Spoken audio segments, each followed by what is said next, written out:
ये चतुर्थांश है आपका। 0 डिग्री, 90 डिग्री, 180, 270 और 360। ये आपका प्रथम चतुर्थांश है, ये द्वितीय, ये तृतीय और ये चतुर्थ चतुर्थांश है। इसमें हमने कल लिखा था ASTC, ये कैसे आए? आल पॉजिटिव, यानी सभी धनात्मक मान इसमें रहते हैं। इसमें S का मतलब है साइन और कोसेक के मान धनात्मक रहते हैं, इसमें टेन और कॉट के मान धनात्मक रहते हैं, और इसमें सेक और कोसेक के मान धनात्मक रहते हैं। कॉस और सेक के। अब इसमें अगर आप देखें एक चीज़ को कि आप एक पेपर को लें और उसे फोल्ड कर लें, इस तरह से फोल्ड करें कि पहले आप इसे इस तरह से फोल्ड करें, फिर इस तरह से करें, तो आप उसे देखेंगे कि वो आपका पेपर सेट कुछ इस आकार में बनेगा। अगर आप पहले पेपर को इस तरह से फिर इस तरह से फोल्ड करते हैं, अगर इसमें आप देखें ये 0 डिग्री को प्रदर्शित करता हो, ये 30 को प्रदर्शित करता हो, ये 45 को और ये 60 को, ये कितने का प्रदर्शित कर रहा है? 90 का। अगर आप इसे समझें, इसे हम इस तरह से खोल दें, अगर हम खोलेंगे तो 0 वाला जो आपका है वो इधर 180 पे आ जाएगा, आएगा, और जो 0 के पास में है वो 180 के पास में रहेगा, जो बीच में है वो बीच में रहेगा, जो 90 के पास में वो 90 के पास रहेगा। तो 60 वाला कितना आ जाएगा? 120 में, और 45 वाला 135 में, 30 का कितना हो जाएगा?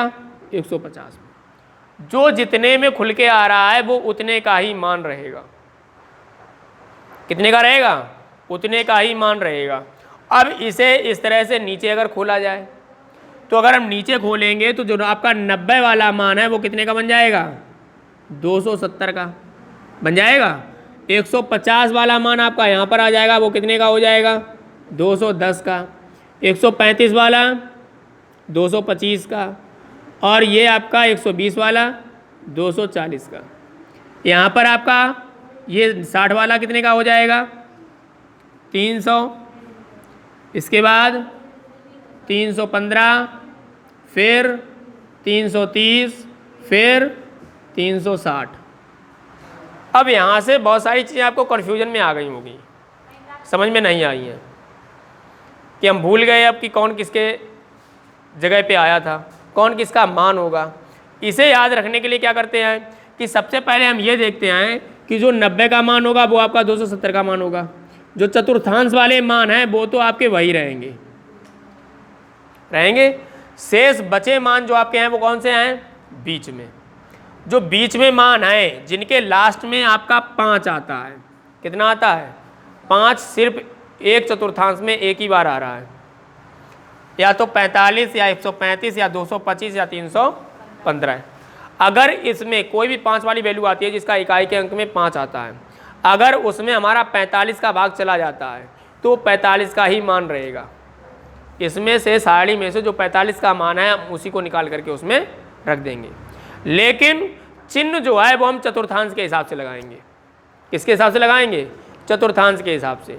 कि मान लिया जैसे हमसे अगर पूछा जाए कि साइन 225 का मान कितना होता है, तो साइन 225 मतलब इसके लास्ट में 5 आया है, इसमें 45 का भाग जाता है, तो हम साइन 45 का मान रख देंगे आंख बंद करके। कितना रहेगा? 1/√2। लेकिन 225 किस चतुर्थांश में आता है? तृतीय चतुर्थांश में। और तृतीय में साइन कैसा होता है? माइनस का। तो यहाँ पर माइनस लगा देंगे केवल। ये आपका आंसर आ गया। याद रहेगा कि अगर लास्ट के इकाई के अंक में 5 आता है और हम उसमें 45 का भाग करके देखते हैं, 45 का भाग अगर चला जाता है तो आप यहाँ से 45 का मान उठाएं और रख दें, और जिस चतुर्थांश में वो मान है उसका चिन्ह लगा दें, तो वही आपका उसका मान हो जाएगा। कितना आसान है। अब कन्फ्यूजन कहाँ रहती है कि लास्ट में 0 वाले 2 पद रहते हैं। जब 0 वाले 2 पद रहते हैं तो हम इन्हें कैसे पहचानेंगे? इनका सबसे सरल तरीका क्या है? इनका सबसे सरल तरीका है कि हम 60 का भाग देंगे उस संख्या में, चाहे जो 0 वाली संख्या हो उसमें हम भाग कितने का देंगे? 60 का। कि अगर 60 का भाग जाता है तो 60 का मान रहेगा, और अगर 60 का भाग नहीं जाता है तो 30 का मान रहेगा। कितने का रहेगा? अब देखिए कि 60 का भाग 120 में चला जाएगा तो ये 60 का मान रहेगा। क्या 150 में 60 का भाग जाएगा? नहीं जाएगा। तो इसमें कौन सा मान रहेगा? 30 का। क्या 210 में 60 का भाग जाएगा?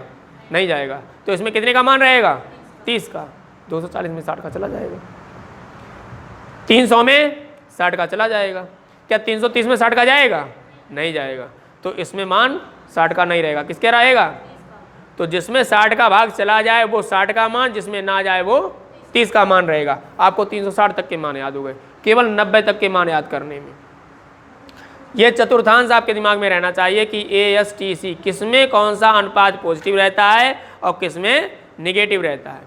अब आपसे अचानक किसी का भी मान पूछ दिया जाए, मान लिया आपसे पूछ दिया जाए कि cos 330 का मान कितना होता है, तो 330 का मान हम इसमें 60 का भाग करके देख लें, 60 का भाग जा रहा है? नहीं जा रहा है। तो इसका मतलब 30 का मान आएगा। cos 30 का मान कितना होता है? √3/2। अब इसमें चतुर्थांश, ये किस चतुर्थांश में आता है? चौथे चतुर्थांश में। और चौथे में cos कैसा होता है? धनात्मक होता है। तो ये किसका मान हो गया? cos 330 का मान हो गया। आ गया समझ में? इस तरह से आपको जितने भी मान दिए जाएंगे टोटल याद हो जाएंगे आपकी, चाहे वो जिस चतुर्थांश के चाहे जितनी वैल्यू से दिया जाए।